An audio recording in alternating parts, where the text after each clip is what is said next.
ആരാധനായിട്ടുള്ള സ്ഥാനാർത്ഥിയും ഭാരതീയ ജനതാ പാർട്ടിയുടെ അഖിലേന്ത്യാ സെക്രട്ടറിയും അഖിലേന്ത്യാ വക്താവുമായിട്ടുള്ള പ്രിയപ്പെട്ട ശ്രീ അനിൽ കെ ആന്റണി അവരുടെ ഇവിടെ എത്തിയിട്ടുണ്ട്. പത്തനംതിട്ട പാർലമെന്റ് മണ്ഡലത്തെ സംബന്ധിച്ചിടത്തോളം ഏറ്റവും അനുയോജ്യനായിട്ടുള്ള ഒരു യുവ നേതാവിനെയാണ് നമുക്ക് കിട്ടിയിരിക്കുന്നത്. ഓൾ ഇന്ത്യ തലത്തിൽ തന്നെ അറിയപ്പെടുന്ന യുവാക്കളുടെ പ്രതീക്ഷയായിട്ടുള്ള ഭാരതീയ ജനതാ പാർട്ടിയുടെ കരുത്തനായിട്ടുള്ള നേതാവ് പ്രിയപ്പെട്ട ശ്രീ അനിൽ കെ ആന്റണിയെ പത്തനംതിട്ട പാർലമെന്റ് മണ്ഡലത്തിലേക്ക് ഹാർദവമായിട്ട് സ്വാഗതം ചെയ്യുകയാണ്.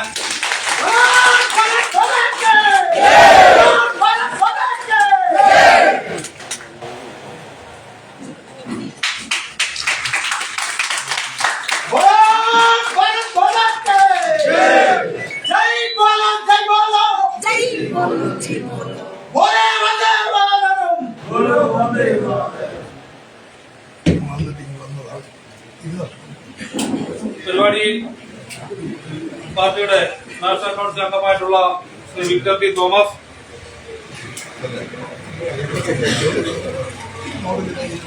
പാർട്ടിയുടെ മേഖലയുടെ അധ്യക്ഷനായിട്ടുള്ള ശ്രീ ഹരി അവർ, മേഖലാ general secretary Shri P R Shaji അവർ, സംസ്ഥാന കമ്മിറ്റി അംഗവും ജില്ലാ അധ്യക്ഷനുമായിട്ടുള്ള ശ്രീ ജി ആർ അജിത്കുമാർ അവർ, പാർട്ടിയുടെ ജില്ലയുടെ ജനറൽ സെക്രട്ടറിമാരായിട്ടുള്ള Shri Ayyur Pradeep, advocate K Binumon, minority മോർച്ചയുടെ സംസ്ഥാന ജനറൽ സെക്രട്ടറി ശ്രീ ബിജു മാത്യു, നമ്മുടെ സന്നിഹിതരായിട്ടുള്ള എല്ലാവരെയും ഈ പരിപാടിയിലേക്ക് ഹാർദവമായിട്ട് സ്വാഗതം ചെയ്യുന്നു. നമ്മുടെ ആരാധനായിട്ടുള്ള സ്ഥാനാർത്ഥി നമ്മളോട് രണ്ടു വാക്ക് സംസാരിക്കുന്നത്.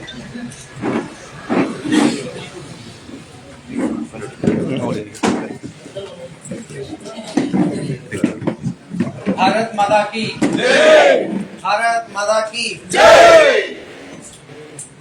ഞാൻ നീണ്ട പ്രസംഗത്തിനൊന്നും പോകുന്നില്ല. വേദിയിലിരിക്കുന്ന എല്ലാ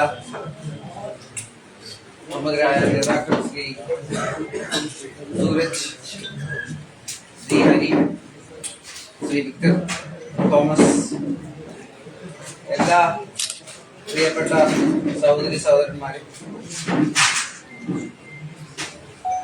ഇപ്പോൾ തെരഞ്ഞെടുപ്പ് അടുത്ത് കഴിഞ്ഞു. ഈ തെരഞ്ഞെടുപ്പിൽ ശ്രീ നരേന്ദ്രമോദിജിയും ഭാരതീയ ജനതാ പാർട്ടിയും ഇന്ത്യയും റെപ്രസെന്റ് ചെയ്ത് ഈ മണ്ഡലത്തിൽ സ്ഥാനാർത്ഥിയായി നേതൃത്വം നിശ്ചയിച്ചത് തന്നെയാണ്. നിങ്ങൾക്കൊപ്പം പ്രവർത്തിച്ച് ഈ വരുന്ന തെരഞ്ഞെടുപ്പിൽ, ഈ 2024 തെരഞ്ഞെടുപ്പിൽ അഖിലേന്ത്യാ തലത്തിൽ ഭാരതീയ ജനതാ പാർട്ടിക്കും ഇന്ത്യക്കും ഒരു ചരിത്ര വിജയം തന്നെ ലഭിക്കുന്ന ഈ തെരഞ്ഞെടുപ്പ് കേരളത്തിൽ നിന്നും തീർച്ചയായിട്ടും ഒന്നിലധികം സീറ്റുകൾ ലഭിക്കുമെന്നുള്ള കാര്യത്തിൽ എനിക്ക് വളരെ വിശ്വാസമുണ്ട്. അതിലൊന്ന് നിങ്ങളുടെ എല്ലാം സഹകരണത്തോടെ പത്തനംതിട്ട ആയിരിക്കുമെന്നുള്ള കാര്യത്തിൽ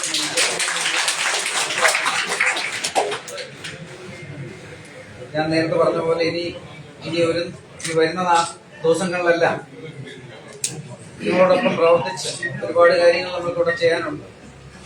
ഞാൻ രാഷ്ട്രീയ പ്രസംഗത്തിനും പോകുന്നില്ല. കാര്യം ഇനി വരുന്ന ദിവസങ്ങൾ അതിന്റെ സമയമാണ്. ഇപ്പോൾ നിങ്ങൾക്ക് എല്ലാവർക്കും അറിയാം കേരളത്തിൽ എന്താണ് നടന്നുകൊണ്ടിരിക്കുന്നത്, ഇന്ത്യയിൽ എന്താണ് നടന്നുകൊണ്ടിരിക്കുന്നത്. വർഷങ്ങളായി മാറി മാറി UDF LDF സർക്കാരുകളോട് വന്നിട്ടുണ്ട്.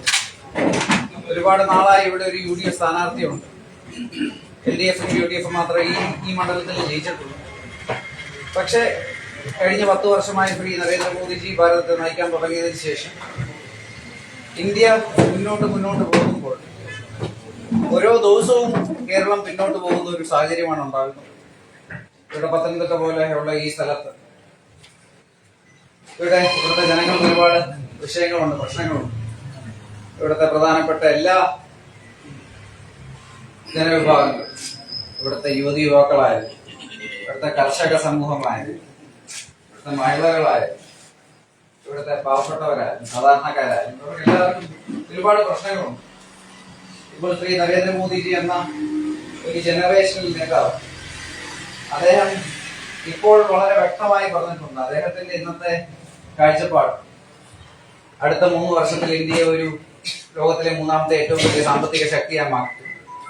അടുത്ത 20-25 വർഷത്തിൽ ഇന്ത്യയെ ഒരു വികസിത രാജ്യമാക്കി മാറ്റും. അതിന് അദ്ദേഹം ഏറ്റവും കൂടുതൽ പ്രാതിനിധ്യം കൊടുക്കുന്നത് ഈ 4 വിഭാഗങ്ങളാണ്. അതായത് ഗരീബ്, യുവ, അന്നദാത, നാരി. ഇവിടുത്തെ പാവപ്പെട്ടവർ, ഇവിടുത്തെ വനിതകൾ, യുവതി യുവാക്കൾ, കർഷകർ, ഈ 4 വിഭാഗങ്ങളുമാണ് പത്തനംതിട്ട. അത് കാരണം തന്നെ മോദിജിയുടെ വീക്ഷണം, അതായത് ജനങ്ങളെ മുന്നോട്ട് കൊണ്ടുപോയി ഇവിടെയും ഒരു വികസിത സ്ഥലമാക്കി മാറ്റുക, ഒരു വികസിത പട്ടണമാക്കി മാറ്റുക. ഇതിനുവേണ്ടി ഭാരതീയ ജനതാ പാർട്ടിയുടെ സ്ഥാനാർത്ഥി ജയിക്കുക എന്നുള്ളത് വളരെ അത്യാവശ്യമുള്ള കാര്യമാണ്. 2 സ്ഥാനാർത്ഥികൾ ഇവിടെയുണ്ട്. 2 പേരെ കുറിച്ച് മോശമായിട്ടൊന്നും ഞാൻ പറയുന്നില്ല. പക്ഷെ പത്തനംതിട്ടയ്ക്ക് ഏറ്റവും അനുയോജ്യനായ സ്ഥാനാർത്ഥി ഞാൻ തന്നെയാണ്. കാരണം ഒരു എംപിയുടെ ചുമതല ഇവിടുത്തെ ജനങ്ങളുടെ, ഇവിടുത്തെ കേരളത്തിന്റെ, ഇവിടുത്തെ ജനവിഭാഗത്തിന്റെ, പത്തനംതിട്ടയിലെ ജനവിഭാഗങ്ങളുടെ പ്രശ്നങ്ങൾ കേന്ദ്ര സർക്കാരുമായിട്ട് ചർച്ച ചെയ്യുക, അവരുടെ മുന്നിൽ അവതരിപ്പിക്കുക, ലോകസഭയിൽ അവർക്ക് വേണ്ടി സംസാരിക്കുക, പാർലമെന്റിൽ അവർക്ക് വേണ്ടി സംസാരിക്കുക. അതുപോലെ കഴിഞ്ഞ 10 വർഷത്തിൽ ശ്രീ നരേന്ദ്രമോദിജിയുടെ നേതൃത്വത്തിൽ ഏകദേശം 300ഓളം സ്കീമുകൾ അദ്ദേഹം തന്നെ ഇനിഷ്യേറ്റീവ് എടുത്ത് അദ്ദേഹം തുടങ്ങി വെച്ചിട്ടുണ്ട്. ഇപ്പോൾ പ്രൈം മിനിസ്റ്റർ ഗരീബ് കല്യാൺ നന്നായി വരുന്നത്, അതുപോലെ ആയുഷ്മാൻ ഭാരത് പദ്ധതി, സ്വച്ഛ് ഭാരത് പദ്ധതി, ഇങ്ങനെ 300ഓളം പദ്ധതികൾ. ഇതെല്ലാം ഇന്ത്യയിൽ എല്ലായിടത്തും വളരെ കാര്യക്ഷമതമായിട്ട് നടക്കുന്നുണ്ട്. ഫോർ എക്സാമ്പിൾ, ഇപ്പം വീടുകൾ തന്നെ കഴിഞ്ഞ 10 വർഷത്തിൽ ഏകദേശം 4 കോടിയോളം വീടുകളാണ് ഉണ്ടാക്കിയിട്ടുള്ളത്. ആയുഷ്മാൻ ഭാരത് പദ്ധതി ഇന്ന് ലോകത്തിലെ ഏറ്റവും വലിയ ഇൻഷുറൻസ് പദ്ധതിയാണ്. ഏകദേശം 55 കോടി ജനങ്ങളാണ് ഈ പദ്ധതിയുടെ ഗുണഭോക്താക്കൾ. ഇങ്ങനെ ഓരോ കാര്യങ്ങൾ. പക്ഷെ ഇവിടെ കേരളത്തിൽ അതൊന്നും കാണുന്നില്ല. അപ്പോൾ ഈ നരേന്ദ്രമോദിജി തുടങ്ങി വച്ചിട്ടുള്ള ഓരോ കാര്യങ്ങൾ വളരെ കാര്യക്ഷമതമായി ഇവിടെ എത്തിക്കുക എന്നുള്ള രീതി, ഇതെല്ലാം ഒരു എംപിയുടെ ഉത്തരവാദിത്തമാണ്. ഇത് ഞാൻ ഏറ്റവും നന്നായിട്ട് നിർവഹിക്കുമെന്ന് ഞാൻ നിങ്ങൾക്ക് ഉറപ്പു തരികയാണ്. നിങ്ങളുടെ എല്ലാം പിന്തുണയോടെ തീർച്ചയായിട്ടും കേരളത്തിൽ ഈ തെരഞ്ഞെടുപ്പിൽ നമ്മൾ ചരിത്രം സൃഷ്ടിക്കും. ഈ തെരഞ്ഞെടുപ്പിൽ 2024 തെരഞ്ഞെടുപ്പിൽ ഭാരതീയ ജനതാ പാർട്ടിക്ക് അഖിലേന്ത്യാ തലത്തിൽ 370-ലധികം സീറ്റുകൾ ലഭിക്കും. NDAക്ക് 400-ലധികം സീറ്റുകൾ ലഭിക്കും. ശ്രീ നരേന്ദ്രമോദിജി റെക്കോർഡ് ഭൂരിപക്ഷത്തോടെ 3ാമത്തെ പ്രാവശ്യം പ്രധാനമന്ത്രിയാകും. ഈ തെരഞ്ഞെടുപ്പിൽ കേരളത്തിലും നിരവധി സീറ്റുകൾ ലഭിക്കും. അത് നിങ്ങളുടെ എല്ലാം സഹകരണത്തോടെ ഒന്ന് പത്തനംതിട്ടയായിരുന്നു. അതിന് ആ വിശ്വാസത്തോടെ ഞാൻ ഇവിടെ വന്നിരിക്കുകയാണ്. അടുത്ത ഏതാനും ആഴ്ചകൾ ഈ തെരഞ്ഞെടുപ്പിൽ നമുക്ക് എല്ലാവർക്കും ഒരുമിച്ച് സഹകരിച്ച് പ്രവർത്തിക്കാമെന്ന് മാത്രം പറഞ്ഞ് ഞാൻ നിർത്തുകയാണ്. നന്ദി. ഇന്നത്തെ ഈ സ്വീകരണത്തിന് ഞാൻ നിങ്ങളോടെല്ലാം നന്ദി പറയുന്നു. ഇനിയും എല്ലാ ദിവസവും നിങ്ങളെല്ലാം കൂടുതൽ കാണാനും പരിചയപ്പെടാനും ഒരുമിച്ച് പ്രവർത്തിക്കാനും എനിക്ക് അവസരം ലഭിക്കുന്നു എന്നുള്ള കാര്യം എൻ്റെ ഒരു വലിയൊരു ഭാഗ്യമായിട്ട് ഞാൻ കാണുന്നു. ജയ് ഹിന്ദ്. ഭാരത് മാതാ കി സ്ഥാനാർത്ഥിയെ ചാടണിച്ച് സ്വീകരിക്കാം. അതിനുവേണ്ടി പ്രത്യേകിച്ച് പേര് വിളിക്കുന്നില്ല. അങ്ങനെയുള്ള ആൾക്കാർ മുമ്പിലേക്ക് വരേണ്ടതാണ്. മണ്ഡല അധ്യക്ഷന്മാരെ, ഭാരവാഹികളെ, മോർച്ച അധ്യക്ഷന്മാർ,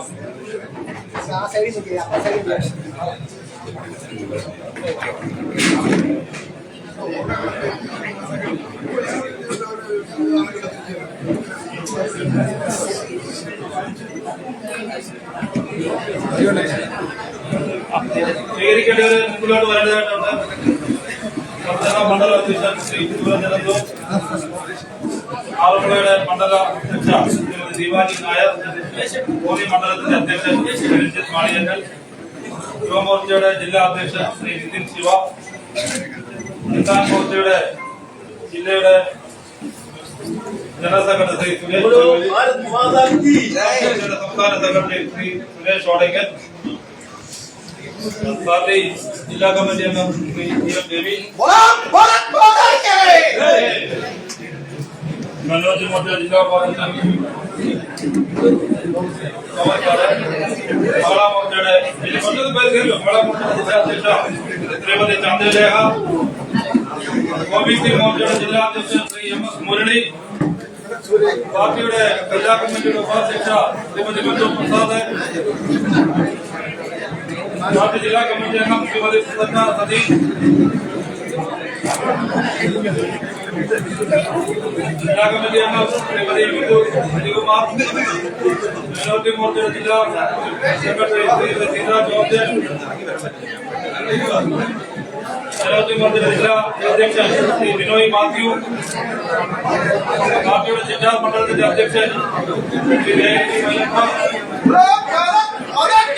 പാർട്ടിയുടെ പത്തനംതിട്ട മണ്ഡലത്തിന്റെ general secretary Shri P S Prakash, Kulanada panchayat അസംബ്ലിയുടെ അധ്യക്ഷൻ Shri M C Manikkuttan, minority Morcha ജില്ലാ ഉപാധ്യക്ഷൻ ശ്രീ മമത, സംസ്ഥാന sports co convener Shri Vinod Thirumoolamaram, party ജില്ലാ സെക്രട്ടറി ശ്രീമതി ശ്രീ സലീംകുമാർ. ബാക്കി എല്ലാവരും ഒന്ന് മാറിയിട്ട് സ്വീകരിക്കുക.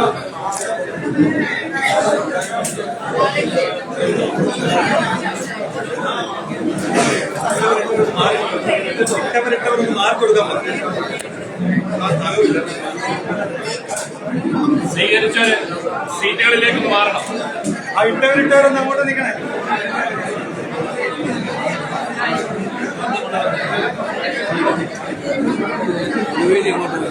ഉണ്ടോ?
എല്ലാ പ്രവർത്തകരും ഇരിപ്പിടങ്ങളിൽ ഇരിക്കേണ്ടതാണ്.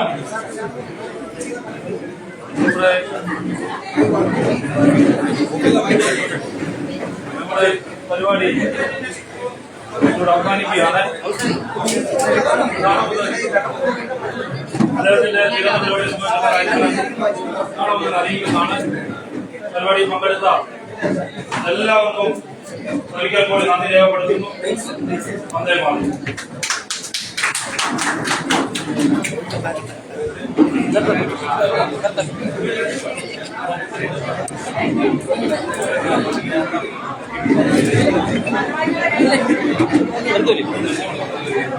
ഫോട്ടോ വേണം.